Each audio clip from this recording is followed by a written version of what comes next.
दोस्तों, बिहार के चुनाव में एक और दिलचस्प मोड़ आ गया है। दिलचस्प मोड़ ये है कि पवन सिंह जो हैं, उनको एनडीए में शामिल कराया गया। और ये बात आप लोग जानते हैं कि जब 2024 का चुनाव हो रहा था, तो उस समय पवन सिंह पहले बीजेपी के उन्होंने एक जिम पे ऐलान किया था कि वो बीजेपी के कैंडिडेट हैं, वो लड़ेंगे। उनको जब उनको सीट मिला था और वो लड़ना चाहते थे। बाद में अचानक से सारी चीज़ें बदल गई और वो उन्होंने पहले बैक ऑफ किया कि नहीं, मैं तो कहीं से नहीं चुनाव लड़ रहा। बाद में उन्होंने खुलासा किया कि बीजेपी ने मजबूर किया। तो ये सब आपके शुभांकर मिश्रा के शो में बोला था। तो ये सब तो होता रहा, लेकिन सबसे बड़ी बात हुई कि एनडीए में शामिल हुए, तो इससे बीजेपी को फ़ायदा क्या हो? आखिर अमित शाह ने इसके पीछे कौन-सा खेल किया, जिसकी वजह से अब जो शाहाबाद या सीमांचल में कुछ ऐसे इलाके थे, जहाँ बीजेपी कमज़ोर नज़र आ रही थी, पवन सिंह की एंट्री से काफ़ी फ़ायदे होने वाले हैं। क्यों? दोस्तों, जब 2024 का चुनाव हुआ था, तो आपको पता है कि काराकट से उन्होंने चुनाव लड़ा पवन सिंह ने, और भले जीते चाहे नहीं, उन्होंने बीजेपी के कई जगह या एनडीए के खेल बिगाड़ दिया। और यही कारण है कि उपेंद्र कुशवाहा जो है, काराकट जो लोकसभा का सीट था, वहाँ से उपेंद्र कुशवाहा बल्कि हारे ही नहीं, 3rd पोज़ीशन पे थे। तो अब सारा जो गेम है, इसी को ठीक करने में, उसकी वजह से उस इलाके में कई जगह, जैसे जब राजपूत की वजह से लोगों ने उपेंद्र कुशवाहा को वोट नहीं दिया, तो जहाँ पे कुशवाहा कम्युनिटी थी, उन्होंने बीजेपी को वोट नहीं दिया, जहाँ पे राजपूत लड़ रहे थे। और यही कारण है कि बीजेपी उन इलाकों में कई जगह पे बीजेपी को हार का सामना देखना पड़ा। अब इस जगह को सिक्योर करने के लिए पवन सिंह को दोबारा एनडीए में लाया गया। पवन सिंह जो आरएलएम के जो अध्यक्ष हैं उपेंद्र कुशवाहा, उनके साथ उनके घर पे मुलाकात हुई। उनके साथ विनोद तावड़े, जो कि बिहार बीजेपी के प्रभारी हैं, वो भी थे साथ में।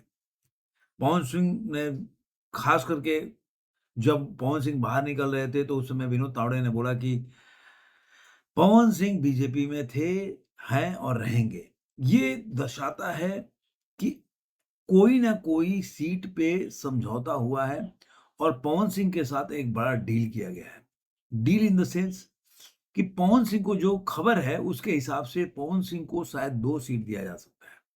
एक पे पवन सिंह खुद लड़ सकते हैं और दूसरी सीट पे अपनी वाइफ जो है ज्योति सिंह को लड़ा सकते हैं। लेकिन उनकी वाइफ के साथ आपने देखा होगा कि काफ़ी अनबन की खबरें आ रही हैं, उनकी बन नहीं रही, ये सब खबरें आ रहा है। लेकिन वो एक अलग बात है, लेकिन यहाँ पे जो भी हो, लेकिन जो ज्योति सिंह हैं, वो उनको सीट से उनको मिल सकता है टिकट और वो चुनाव लड़ सकते हैं।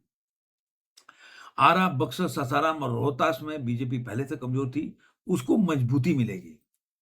और इसी में बोल रहा हूँ कि बड़हारा और आरा से पवन सिंह हैं, चुनाव लड़ सकते हैं। ज्योति सिंह भी, उन्होंने काफ़ी चुनाव प्रचार किया था काराकट में उस समय, तो वो भी चुनाव वहीं से किसी क्षेत्र से लड़ सकती हैं।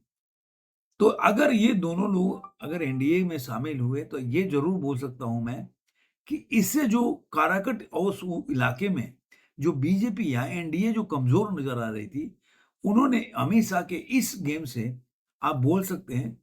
और अभी कल ही की खबर है कि अमित अमित शाह से मिलने के लिए पवन सिंह गए हुए थे दिल्ली में। तो जो भी गेम चल रहा है, उसमें ये ज़रूर है कि पवन सिंह के आने से एनडीए को काफ़ी लाभ होने वाला है। क्योंकि आप जानते हैं कि 22 नवंबर को जो बिहार विधानसभा का कार्य है, वो खत्म हो जाएगा। तो उसके पहले सरकार को गठन करना पड़ेगा। तो मुझे लग रहा है कि 6 नवंबर के आस-पास चुनाव का ऐलान हो सकता है और 2 फेज़ में चुनाव। अब यहीं पे कल के कल जो इलेक्शन कमीशन ऑफ इंडिया है, उन्होंने फाइनल लिस्ट जो है, वो दे दिया है कि वोटर लिस्ट बिहार में कितने होंगे। 7 करोड़ करीब-करीब 24 लाख जो है मतदाता हैं, जो वोट का इस्तेमाल करेंगे। और जो फाइनल आ गया कितने लोग का वोट करा है, तो मैं बता देता हूँ कि 16,58,886 लोगों ने फॉर्म 6 भरा है। 36,475 ने नए लोग हैं जो नाम जोड़ना चाहते हैं और 2,17,049 लोगों ने नाम हटाने के लिए आवेदन दिया है। अब जिस इसी का नो इसी है जो इलेक्शन कमीशन ऑफ इंडिया का 4 से लेकर 5 अक्टूबर को, इसी 2-3 दिन के अंदर बिहार में उनका मीटिंग होने वाला है और उसके बाद वो तारीख का ऐलान कर देंगे, जो सर्वे करने के बाद। लेकिन जैसा कि मैंने आपको बताया कि एक तो बीजेपी बहुत तरीके से तैयारी कर रही है, जो उनका, और बीजेपी के साथ है हमेशा रहा है कि वो अगर वो ये जान ले भी कि वो जीत रहे हैं, जहाँ पे श्योर शॉट हो, फिर भी वो और कितना जीत सकते हैं इसके लिए तैयारी करते हैं। बाकी जैसे कि मुझे लग रहा है कि तेजस्वी यादव थोड़ा पीछे हो गए। जो मुझे लग रहा था 6 महीने पहले जिस तरह से तेजस्वी यादव काफ़ी अच्छा मतलब पॉपुलर हो रहे थे, वो कहीं न कहीं राहुल गांधी की वोट चोरी यात्रा के बाद उनको बहुत बड़ा सेटबैक मिला है। और यही वजह है कि दोबारा उन्होंने बिहार अधिकार यात्रा शुरू किया, यही वजह है। लेकिन कहते हैं ना कि समय के साथ अगर आप सँभलोगे नहीं, तो जो रेत होता है ना, जैसे आप मुट्ठी जितना कस के बाँधोगे निकल जाता है, वैसे ही है। वो तो आने वाले दिनों में पता चलेगा, कई लोग असहमत भी हो सकते हैं, लेकिन मेरा ऐसा मानना है कि इस चुनाव में एनडीए को एज है, चाहे कोई भी सर्वे है, और तेजस्वी यादव को नुकसान है। मैं कांग्रेस को इसलिए नहीं बोल रहा हूँ, क्योंकि कांग्रेस बिहार में है नहीं। कांग्रेस जितना भी चिल्ला ले, वो केवल इसलिए चिल्ला रहे हैं, इसलिए वो इतना शोर हंगामा कर रहे हैं, क्योंकि उनको आरजेडी के साथ बार्गेनिंग करने में आसानी होगी कि कितने सीट पे चुनाव लड़ सकते हैं। वो चाहते हैं कि जो पहले 40 पे लड़े थे, इस बार 70 सीट मिले। तो क्या आरजेडी कितने सीट देने पे तैयार हो जाएगी, ये देखने वाली बात होगी।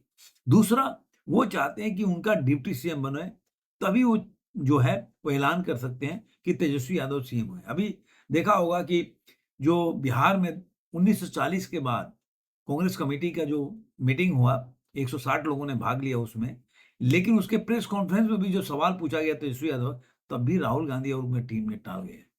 ये क्या दर्शाता है? ये दर्शाता प्रेशर टैक्टिक्स है।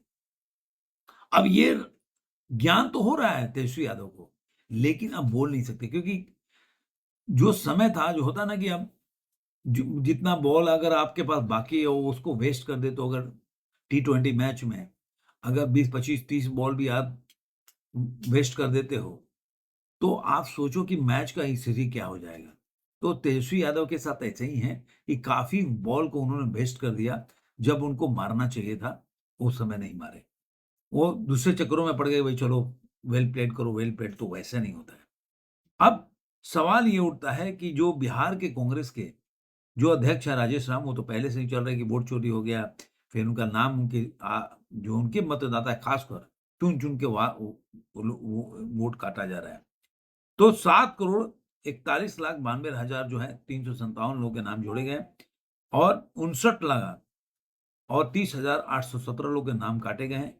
21 लाख 53 हज़ार और 343 लोग नए लोग हैं। लेकिन सबसे ज़्यादा देखा जाए तो जो वोट कटा है, वो सीमावर्ती क्षेत्रों में कटा है। अब सीमावर्ती क्षेत्रों में कटने की वजह से जो आरजेडी है वो घबराई है। क्यों?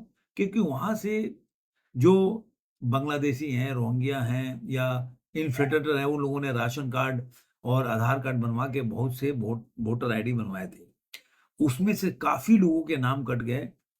ऐसा नहीं कि नाम जोड़ा, मैंने आपको बताया भी कि कितने लोगों का नाम जोड़ा है, और इस वजह से जो सीमावर्ती क्षेत्र है, वहाँ पे जो वो लोग सोच रहे थे 24 सीट है वहाँ पे, जहाँ पे वो श्योर शॉट था, वहाँ पे कहीं न कहीं स्थिति कमज़ोर दिख रही है। मधुबनी में 2,66,900 लोगों का नाम कटे, पूर्वी चंपारण में 7,834 लोग, सीतामढ़ी में 1,77,474 लोगों के नाम कटे, सुपौल में 1,03,675 और किशनगंज में 1,04,488 और पूर्णिया में 1,90,158 वोट कट गए। तो आप जोड़ लीजिए कितने सबसे ज़्यादा जो वोट कटे हैं, वो कटे हैं सीमावर्ती इलाकों में। जो लोग बाहर से आके और जो अपना वोटर आईडी बनवाए थे, उनके नाम कटे। तो बिहार का चुनाव है, वो बड़ा दिलचस्प होता जा रहा है, और ये जो भी घटनाएँ घट रही है, कहीं न कहीं मुझे लग रहा है कि जो महागठबंधन है, उसके लिए ये अच्छी खबर नहीं है। देखिए क्या होता है ना कि आप समीकरण समझिए, एमवाई समीकरण है ज़्यादातर जो आरजेडी का है। अब उसमें कांग्रेस के आने से कुछ लोग आ सकते हैं, लेकिन सवाल ये उठता है कि एमवाई जो मेन बेस है, उसमें अगर मान लीजिए कि मतलब कोई डेंट हो जाए, कोई अगर होल हो जाए, तो देखिए, होल करने के लिए क्या अरविंद केजरीवाल चुनाव में है, मायावती चुनाव में है, उसके अलावा देखेंगे तो तेज प्रताप यादव भी कहाँ-कहाँ से चुनाव लड़ेंगे अभी क्लियर नहीं हुआ है। उसके बाद ओवैसी चुनाव में लड़ रहे हैं। तो इतने लोग चुनाव लड़ रहे हैं उनके अगेंस्ट में। तो आप सोचिए बीजेपी के अगेंस्ट में तो वोट तो कटेगा ही। और वोट कटेगा तो किसको फ़ायदा होगा इसमें बताने की ज़रूरत नहीं है। इसीलिए बीजेपी ने ठीक-ठाक प्रदर्शन किया था। मेरे ख़्याल से 8 सीट जीते थे पिछले चुनाव में। आप लोग थोड़ा चेक करके करेक्ट कीजिएगा अगर मैं गलत हूँ तो। तो मुझे लग रहा है कि बीजेपी को फिर फ़ायदा होगा और पवन सिंह के आने से जो पहले से एक शाहबाद इलाके में उस इलाके में डेंट था, वो कहीं न कहीं फ़ायदेमंद होगा। वो इलाका बिक्रमगंज और आगे जाएँगे तो कलकत्ता जो वेस्ट बंगाल की तरफ जाता-जाता है, उस इलाके में जो आप बोल सकते हैं कि काफ़ी मतलब पवन सिंह का प्रभाव है। ऐसा अब चुनाव हार मतलब ऐसा प्रभाव कि चुनाव वो जीत नहीं सकते लेकिन हरा तो सकते हैं ना। तो अगर मान लीजिए आपका विरोधी आपको जो चुनाव हरा सकता है, वही आपके साथ आ गया तो एक आपको मजबूती मिल गई। तो मुझे लग रहा है कि ये एक अच्छा स्टैंड है। तो आने वाले दिनों में और क्या-क्या चेंजेज़ होते हैं, आपको ज़रूर कमेंट बॉक्स में बताइएगा, पूछिएगा, मैं बताऊँगा। और ये वीडियो कैसा लगा ज़रूर कमेंट में बताइएगा। हाँ, धन्यवाद।